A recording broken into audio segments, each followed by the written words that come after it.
नमस्कार, मी सुरेखा. तारा न्यूज मध्ये आपलं स्वागत. शिरोळ नगर परिषद निवडणुकीच्या उंबरठ्यावर असतानाच तालुक्यातील राजकीय तापमान शिगेला पोहोचले.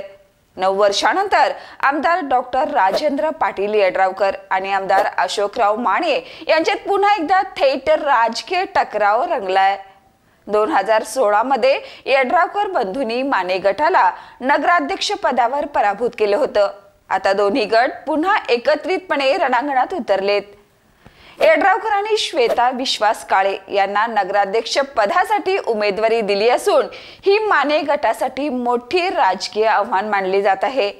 जयसिंगपूर, कुरुंदवाड आणि इतर परिसरात यड्रावकरांनी विरोधकांना एकत्र आणून राजश्री शाहू विकास आघाडी मजबूत केली आहे, तर शिरोळ शहरात त्यांनी स्वतंत्रपणे राजकीय समीकरणे तापवली आहेत. शिवसेनेतील 2 फाळणीनंतर राज्यात तयार झालेल्या नव्या राजकीय रेषांमध्ये यड्रावकरांना उद्धव ठाकरे गटाचा अधिकृत पाठिंबा मिळाल्याने तालुक्यात खळबळ उडाली आहे.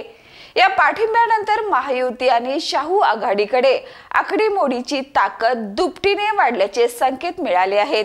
याशिवाय श्वेता काळे विरुद्ध सारिका माने या नगराध्यक्ष पदासाठीच्या टकरावामुळे शिरोळ रणांगणात रंगतदार राजकीय दृश्य निर्माण झाले. यात महाविकास आघाडीची रणनीती पाहणं तितकंच महत्त्वाचं ठरणार आहे. यड्रावकर म्हणतात, गट तट न पाहता शहराच्या विकासासाठी काम करतो. मात्र राजकीय तज्ञांना हे वक्तव्य रणनीतीचा सूचक मानलं जातंय. तालुक्यात मतदारांची सरमिसळ बदलण्याचा मोठा डाव रंगत असून आगामी काही दिवसात राजकीय घडामोडी अधिकच गती पकडतील. शेवटी शिरोळ नगर परिषद निवडणूक 2025 तालुक्याच्या सर्वात रंगतदार आणि घडामोडीयुक्त राजकीय रणांगणापैकी एक ठरत आहे, जिथं यड्रावकर माने आणि त्यांच्या गटाचा संघर्ष ठराविक रंगत आणि थरार निर्माण करतोय. मतदारांचा निर्णय कोणाकडे झुकणार हे येत्या काही दिवसातच स्पष्ट होईल. या आणि अशाच ताज्या अपडेटसाठी पाहत राहा तारा न्यूज. बाळ, फ्रीज मधून श्रीखंड काढ ना.